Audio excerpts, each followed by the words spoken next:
Hello friends, आज हम एक बहुत ही इम्पोर्टेंट टॉपिक पर बात करने जा रहे हैं, that is uric acid. Uric acid की प्रॉब्लम आज इतनी बढ़ चुकी है कि उसके लिए कम नॉलेज और कम इन्फॉर्मेशन की वजह से लोग समझ ही नहीं पाते हैं कि एक्चुअल यूरिक एसिड क्या है और क्यों बढ़ता है। बस यूरिक एसिड बढ़ता है तो सिर्फ टमाटर खाना बंद कर दे या पालक खाना बंद कर दे या दालें या प्रोटीन खाना बंद कर दे, that's it, nothing beyond that. But ये इतना यहाँ पे काफ़ी नहीं है। कब तक आप सब खाना छोड़ देंगे?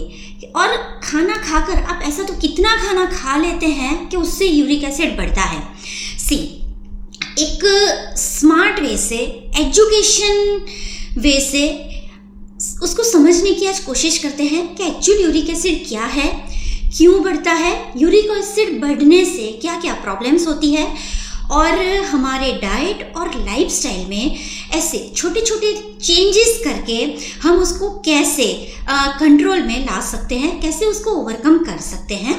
तो अगर आप हेल्थ कॉन्शियस है, अपनी हेल्थ को बेटर बनाना चाहते हैं तो ये वीडियो आपके लिए है। तो चलिए शुरू करते हैं। सबसे पहले what is uric acid? Uric acid क्या है उसको समझना ज़रूरी है। यूरिक एसिड एक नेचुरल बायोकेमिकल वेस्ट प्रोडक्ट है जिसे मेटाबोलाइट भी कहा जाता है। अगर मैं आपको एक सिंपल लैंग्वेज में समझाऊं तो जैसे हम हर रोज़ खाना खाते हैं, उसका वेस्ट प्रोडक्ट होता है, वो हमारे शरीर के बाहर निकल जाता है स्टूल के माध्यम से। वैसे ही हमारे बॉडी के अंदर हर रोज़ नए सेल्स बनते हैं और पुराने सेल मर जाते हैं। मरे हुए सेल के अंदर जो सेल और डीएनए होता है उसका डीकम्पोज होता है। डीएनए यानी एक चेन है, चेन के अंदर अलग अलग मोती है। अब इस मोती को बनाने के लिए स्पेशल एक चीज़ की ज़रूरत होती है जिसे कहते हैं प्यूरिन। ये प्यूरिन एक केमिकल है। जब ये सब डीकम्पोज होता है तब प्यूरिन की ज़रूरत होती है और प्यूरिन जब बनता है तब हमारा बॉडी अपने आप उसको ब्रेक डाउन करता है, तोड़ता है। जब प्यूरिन ब्रेक डाउन होता है तब जाके यूरिक एसिड बनता है और ये पूरा साइकिल, ये नेचुरल प्रोसेस है और हर रोज़ हमारा बॉडी यूरिक एसिड बनाता ही है क्योंकि यूरिक एसिड हमारे बॉडी के लिए ज़रूरी है। क्या अगर यूरिक एसिड नहीं बनेगा तो नए सेल्स नहीं बनेंगे, राइट? यूरिक एसिड एक वाटर सॉल्युबल है, इसीलिए वो हमारे ब्लड के अंदर डिज़ोल्व हो जाता है और किडनी के थ्रू यूरिन के माध्यम से उसको वो फ्लश आउट कर देता है। यानी किडनी का काम है यूरिक एसिड को बाहर निकालना। अब यूरिक एसिड कब बढ़ता है? जब किडनी उसका काम एफिशिएंटली नहीं कर पाती कोई रीज़न की वजह से, जैसे ओबेसिटी हो गया, डायबिटीज़ है, हाई ब्लड प्रेशर है या ऐसे कोई भी मेडिकल कंडीशन है, या तो फिर और भी कोई रीज़न की वजह से किडनी जब उसका काम अच्छे से नहीं कर पाती और यूरिक एसिड को जितनी मात्रा में बाहर निकालना चाहिए उतनी मात्रा में वो नहीं निकाल पाती, तब जाके हमारे बॉडी में, ब्लड में यूरिक एसिड बढ़ जाता है। इसे कहते हैं यूरिक एसिड का बढ़ना। जब यूरिक एसिड बढ़ जाता है तब क्या होता है, कौन कौन से प्रॉब्लम्स होते हैं, चलिए जानते हैं। जब यूरिक एसिड बढ़ जाता है तब वो और चीज़ों के साथ रिएक्ट होता है जिससे क्रिस्टल बनने लगते हैं जिसे कहते हैं मोनोसोडियम यूरेट क्रिस्टल। ये छोटे छोटे दाने होते हैं। ओवर द पीरियड ये जॉइंट्स के पास डिपॉजिट होने लगते हैं जिसकी वजह से जॉइंट पेन होता है, मूवमेंट में प्रॉब्लम होने लगती है, इन्फ्लेमेशन बढ़ जाता है, सूजन आती है, रेड हो जाता है और आगे जाके ये गाउट नाम की बीमारी में कन्वर्ट होता है और किडनी फंक्शन में भी प्रॉब्लम होता है, किडनी स्टोन्स भी बनने लगते हैं। यूरिक एसिड बढ़ने से ये सारी प्रॉब्लम्स हमें फेस करनी पड़ती है। जब हमारी बॉडी में ज़रूरत से ज़्यादा कचरा बढ़ जाता है और किडनी उसको अच्छे से फ्लश आउट नहीं कर पाती है, तब जाके यूरिक एसिड बढ़ता है। और दूसरी चीज़, जो लोग नॉन वेजिटेरियन है उनके अंदर जब यूरिक एसिड बढ़ा हुआ होता है और जब वो हाई प्यूरिन रिच फूड जैसे स्पेशली ऑर्गन्स जैसे लीवर, किडनी, हार्ट जैसे फूड कंज्यूम करते हैं, तब ज़रूरत से ज़्यादा कंज्यूम करते हैं, तब जाके यूरिक एसिड बढ़ जाता है। नॉर्मली एक फीमेल के अंदर यूरिक एसिड 2 से 6 के बीच में होना चाहिए और मेल्स में 3 से 7 के बीच में होना चाहिए। चलिए देखते हैं अब बढ़े हुए यूरिक एसिड को किस तरह से कंट्रोल में लाया जा सकता है। हम हमारे फूड और लाइफस्टाइल के अंदर छोटे छोटे बदलाव लाकर किस तरह से उसको कंट्रोल में ला सकते हैं। तो सबसे पहले देखते हैं ऐसे कौन सी चीज़ें हैं जिसे हमें कम्प्लीटली अवॉइड करनी चाहिए। ऐसी 5 चीज़ें हैं जो हमें अवॉइड करनी चाहिए या तो उसको धीरे धीरे कम करना चाहिए। जिसमें नंबर 1 आता है स्मोकिंग। स्मोकिंग जनरली लोग डिस्ट्रेस होने के लिए करते हैं, बट डिस्ट्रेस होने के लिए स्मोकिंग करने की ज़रूरत नहीं होती है, अच्छी स्लीप की ज़रूरत होती है। जितना स्मोक करेंगे यूरिक एसिड उतना ही ज़्यादा बढ़ेगा। नंबर 2 वो है अल्कोहल। जितना अल्कोहल का ज़्यादा कंजप्शन होगा उतना यूरिक एसिड बढ़ेगा। कैसे देखा जाए तो अल्कोहल और यूरिक एसिड का डायरेक्ट कनेक्शन नहीं होता है, बट जब अल्कोहल आप लेते हैं तब बॉडी डिहाइड्रेट होता है।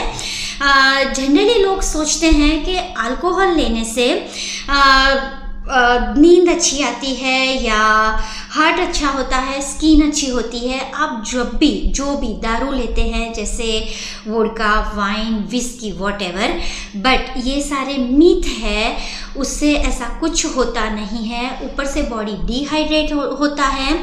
जितना बॉडी डिहाइड्रेट होगा उतना आपके बॉडी का प्योरिफिकेशन रुक जाएगा, क्लियरेंस रुक जाएगा। क्लियरेंस रुकेगा तो नेचुरली यूरिक एसिड बढ़ने ही वाला है।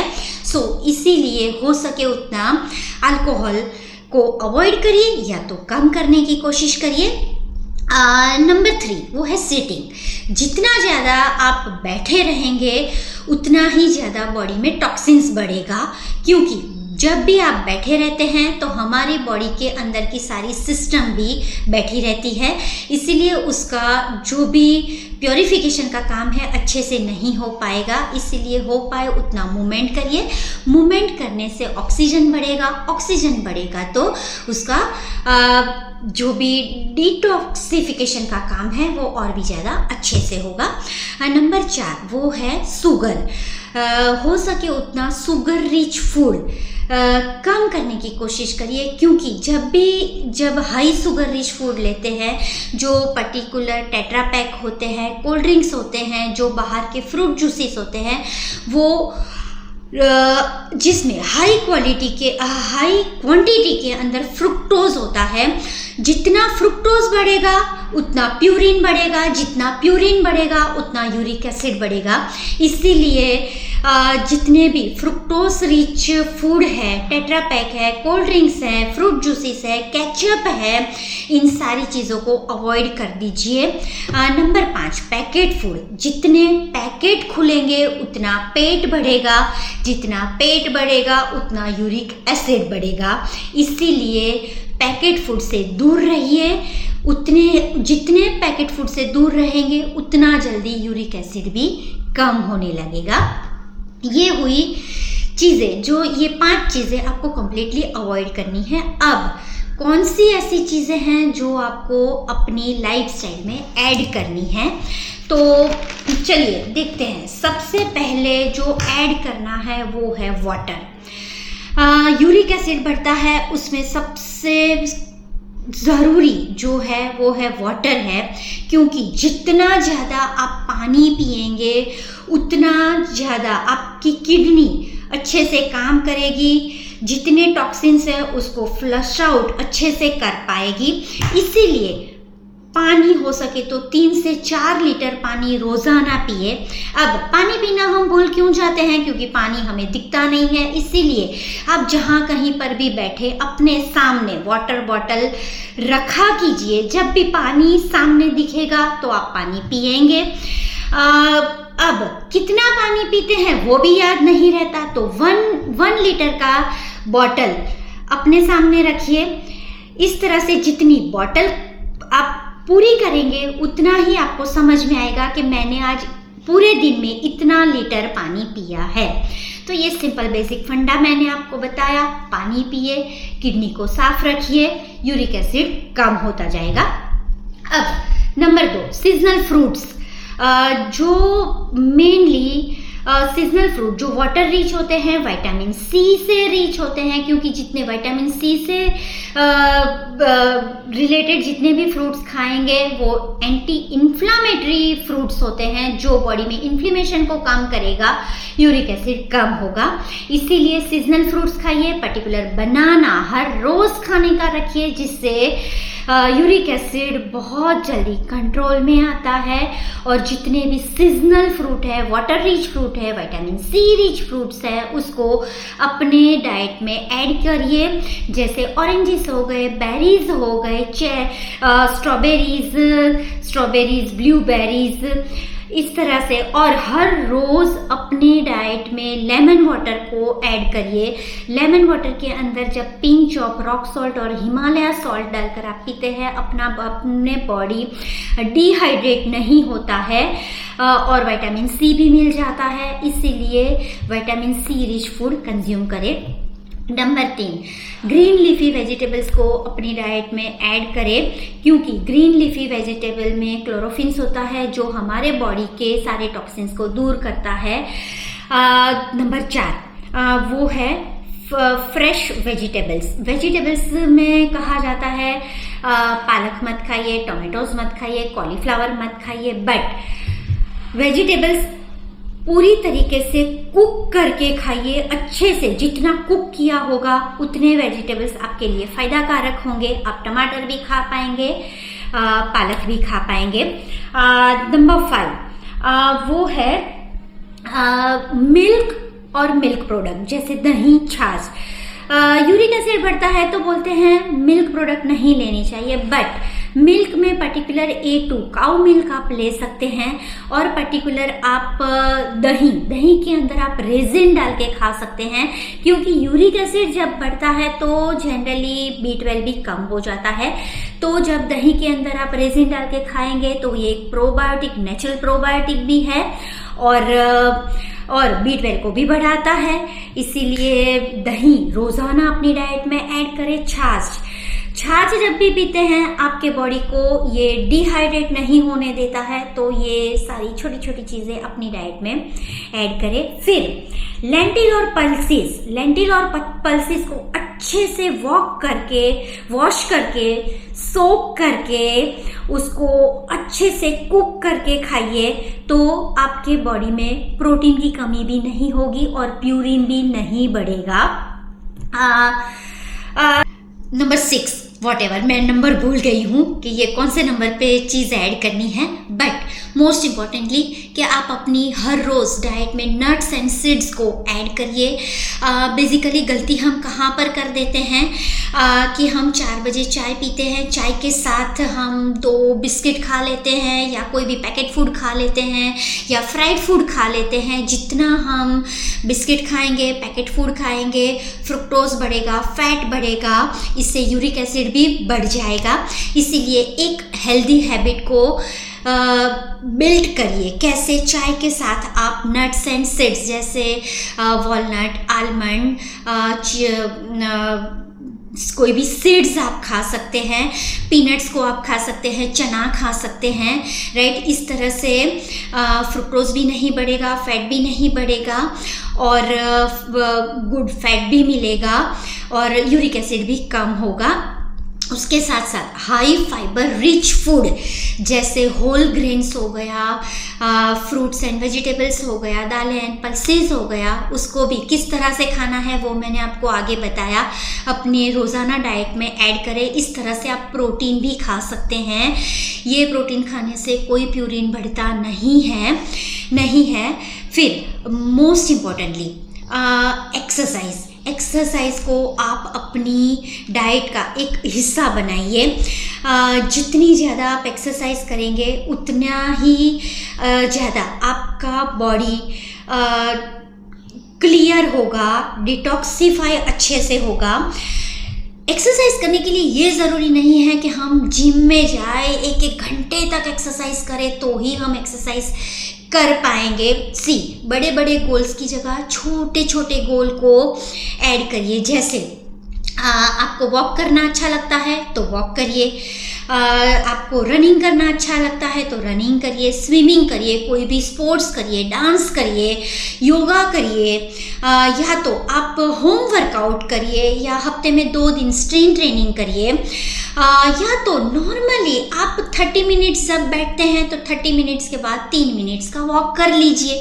राइट, इस तरह से सिंपल छोटी छोटी हैबिट्स को डेवलप करिए, अपने आप को हेल्दी बनाइए।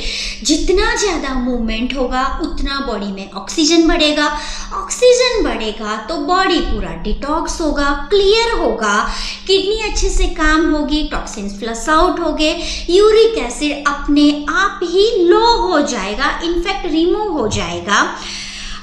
उसके साथ सबसे इम्पॉर्टेंट है स्लीप के लिए एक अच्छी गुड क्वालिटी स्लीप बहुत ही ज़रूरी है। पूरे बॉडी को रीजनरेट करने के लिए, बॉडी के नए सेल बनने के लिए बहुत ही अच्छी क्वालिटी स्लीप की ज़रूरत होती है। अच्छी स्लीप के लिए ना आपको अल्कोहल की ज़रूरत है ना आपको स्मोकिंग की ज़रूरत है। सिर्फ रात को सोने के टाइम पर आप एक छोटा कप मिल्क लीजिए, मिल्क के अंदर हल्दी डालिए, हल्दी वाला दूध पीकर आप सो जाइए। बहुत ही अच्छी रिलैक्सेबल नींद आएगी, बॉडी आपका पूरी तरह से रिजुविनेट हो जाएगा, सारे टॉक्सिन्स भी फ्लश आउट हो जाएंगे और आप पूरी तरीके से फ्रेश हो जाओगे। कोई भी फ्रेश होने के लिए आपको कोई भी आर्टिफिशियल चीज़ लेने की ज़रूरत नहीं पड़ेगी और यूरिक एसिड अपने आप कम हो जाएगा। सो गाइज, ये सारी चीज़ें आपको अवॉइड करनी है और ऐड करनी है। अब एक बेसिक थोड़े मिथ्स है यूरिक एसिड को लेकर। वैसे तो बहुत सारे मीथ होते हैं और बहुत सारे क्वेश्चंस होते हैं जो इसके साथ मैं ये भी क्लियर कर देती हूँ। ज़्यादातर लोग बोलते हैं कि यूरिक एसिड बढ़ जाता है तो प्रोटीन नहीं खाना चाहिए, पर जिस तरह से मैंने बताया प्रोटीन को जो भी दाल पल्सेस है उसको 7 से 8 घंटे भिगो कर रखिए, अच्छे से कुक करिए और उसको प्रॉपर पोर्शन में खाइए तो आपको वो कोई हार्म नहीं करेगा, कोई प्यूरिन नहीं बढ़ाएगा। नंबर 2 पे आता है कि हम पालक नहीं खा सकते, टमाटर नहीं खा सकते। आप अपने आप को एक क्वेश्चन करिए, आप कितना पालक खाते हो, आप कितना टमाटर खाते हो, कितने किलो टमाटर खा लेते हो क्या? नहीं ना। तो हफ्ते में 1 या 2 बार पालक खाया, टमाटर खाया, दैट इज़ ओके, बट वो पर्टिकुलर अच्छे से कुक किया हुआ होना चाहिए। इस तरह से आपको कोई चीज़ छोड़ने की ज़रूरत नहीं है। नंबर 3 पे जो मीट आता है वो है कि मीट हम फिश चिकन मीट हम नहीं ले सकते। तो जैसे मैंने बताया कि आप फिश है या कुछ भी नॉन वेजिटेरियन जो लोग हैं हफ्ते में 1 या 2 बार आप कंज्यूम कर सकते हैं, पर वो भी प्रॉपर पोर्शन के अंदर, लिमिट के अंदर। ऐसे नहीं कि सिर्फ फिश खाया तो प्लेट भर के फिश खा लिया, बट फिश को अपने डाइट का एक हिस्सा बनाकर आप खा सकते हैं। फिर नंबर 4 कि वे प्रोटीन ले सकते हैं कि नहीं। ऑफ कोर्स वे प्रोटीन आप ले सकते हैं, बट एक्सरसाइज करिए पहले, एक्सरसाइज के बाद आप वे प्रोटीन ले सकते हैं। और अंडे भी खा सकते हैं, पर अंडे क्या आप दिन में 15-20 अंडे खाते हैं? नहीं ना, 1 से 2 अंडे आप खा सकते हैं। मॉडरेशन इज द की, बस ये चीज़ याद रखिए और आप हर चीज़ खा सकते हैं। सो गाइस, मैंने हो सके उतने हर एक पॉइंट को कवर करने की इस वीडियो में कोशिश की है, पर इसके अलावा आपको और कोई भी क्वेश्चन है या आप पर्सनली कोई भी गाइडेंस लेना चाहते हैं तो मुझे मैसेज करिए। मैं आपको पर्सनली गाइड करूंगी 1-on-1। कोचिंग भी अगर आप लेना चाहते हैं तो मेरा कांटेक्ट कर सकते हैं। सो गाइस, इस तरह से आप अपनी लाइफस्टाइल और फूड में छोटे छोटे बदलाव करिए। यूरिक एसिड क्या है उसको समझिए, सिर्फ जो सुनी सुनाई बातों पर विश्वास मत करिए, अपनी बॉडी को सुनिए, समझिए। थोड़ा सा अगर आप एजुकेशनल वे से अगर आप देखेंगे, अगर आप समझेंगे तो पूरी तरह से आप यूरिक एसिड को कंट्रोल में ला सकते हैं। So guys, myself Sneha Mahajan, I am health and lifestyle coach.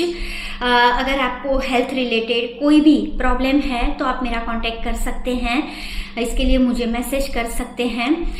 So guys, मेरा ये वीडियो आपको अच्छा लगा है तो लाइक करें, शेयर करें, सब्सक्राइब करें, ताकि ये छोटी छोटी चीज़ें और लोगों तक भी पहुँचे, ये इन्फॉर्मेशन और लोगों तक भी पहुँचे। जब हर एक बंदा फिट और हेल्दी रहेगा तभी तो बनेगा reinvent health India. Thank you so much.